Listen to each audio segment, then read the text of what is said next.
तो दोस्तों नमस्कार, फिर से बहुत बहुत स्वागत है आपका एक और नई वीडियो में। और आज हमारे साथ हैं उत्तराखंड के प्रसिद्ध ब्लॉगरों में से एक ब्लॉगर दीपा नेगी उत्तराखंडी। और अभी हम हैं घिमतोली में और यहाँ पर हमने जो है कि सरकार की नीतियों का प्रचार प्रसार किया, जिसमें कि हमने जो है कि स्वच्छता के बारे में बताया। तो चलिए अब जो है कि हम नेगी मैडम से जो कुछ बातें करते हैं।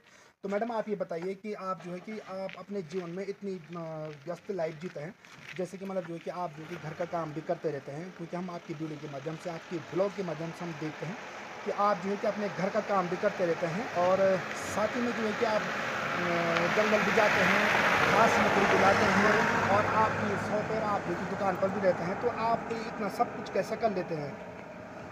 तो सबसे पहले मैं अपने शब्दों से ही शुरुआत करूँगी।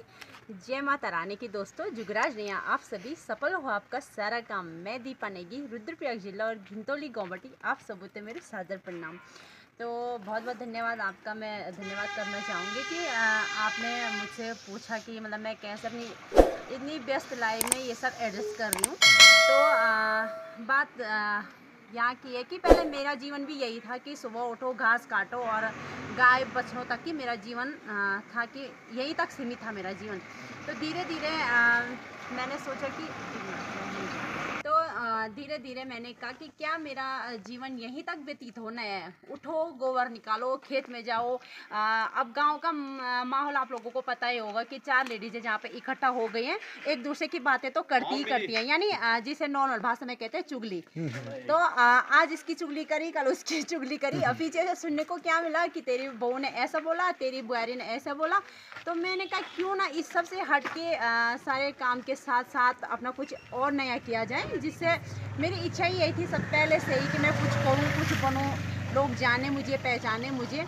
लेकिन ये नहीं था कि किसी और के नाम से, जब मैं खुद मेहनत करूँगी मेरे नाम से जाने, मेरे नाम से पहचाने। तो धीरे धीरे मैंने यहाँ पे मेरे हैवी जी हैं जो बहुत ही सपोर्टिव है, बहुत ही पहले तो नहीं किया सपोर्ट, लेकिन अब बहुत ज़्यादा सपोर्ट करते हैं। तो यहाँ पे एक शॉप खोल के दी। फिर शॉप खोलने के बाद मेरे भैया हैं, आर्मी में रहते हैं, तो मैं इंस्टाग्राम ऐप चलाती हूँ। अच्छा। अभी भी चलाती हूँ, लेकिन फेसबुक वगैरह मैं नहीं चलाती थी पहले। तो इंस्टाग्राम पे मैं रील्स डालने लगी और अपनी जो सादगी है, जो अपना रियल है, उसी में मैंने डालना स्टार्ट किया रील।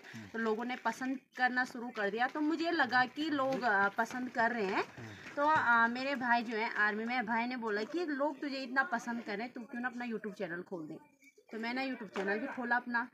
अच्छा, तो यूट्यूब चैनल जब आपने खोला तो मतलब उससे पहले जो है कि आप ब्लॉगर नहीं थे, तो आपके माइंड में कैसा आएगा मतलब मैं यूट्यूब पे ही जो है कि ब्लॉगर का काम करूँगी? मतलब जैसे कि मतलब लोग अपने जीवन का लक्ष्य रखते हैं कि कोई बोलता है कि मैं ये अफसर बनूंगा, वो बनूंगा, या फिर अगर आज के ज़माने के हिसाब से देखें तो ज़्यादातर महिलाएं जो है कि जैसे जो ब्यूटी पार्लर का कोर्स कर रही है या कुछ अन्य काम कर रहे हैं, तो आपके मन में ऐसा कैसा आया कि मुझे मतलब ब्लॉगर बनना है, या किसी को देख के लगा अब मुझे भी ऐसा कुछ करना है? मुझे देख के तो किसी को मैंने देखा ही नहीं, मतलब किसी को देख के मुझे लगा ही नहीं।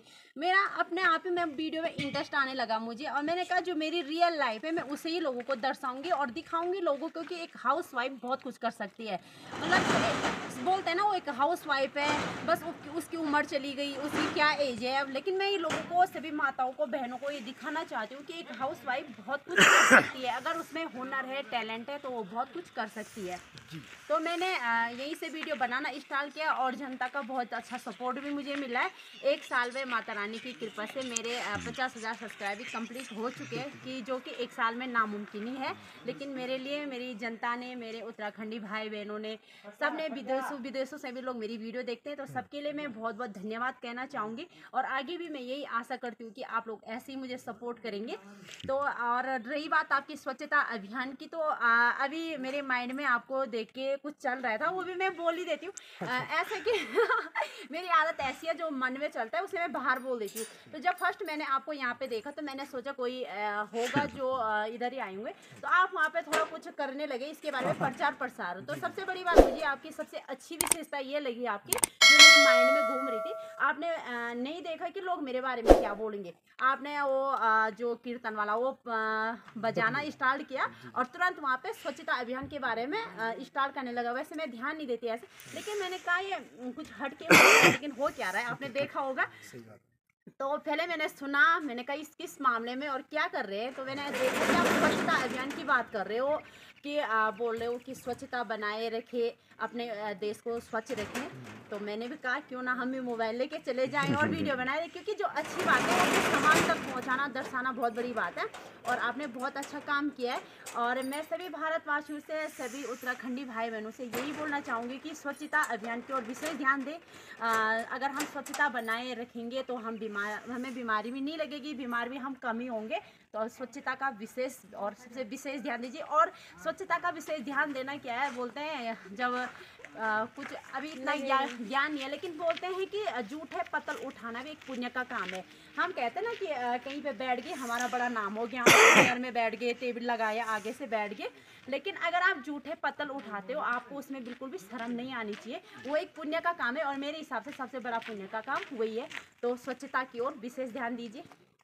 तो बहुत बहुत धन्यवाद आपका कि आपने जो है कि इस वीडियो में जो है कि आपने कुछ जानकारी के साथ साथ जो है कि समाज को एक जो है कि स्वच्छता के प्रति जागरूक रहने के लिए एक अच्छा संदेश जो है कि इस वीडियो के माध्यम से फॉरवर्ड किया है, तो इसके लिए जो है कि बहुत बहुत धन्यवाद आपका। तो इसी के साथ नमस्कार, जय हिंद, जय भारत, जय उत्तराखंड, जय माता।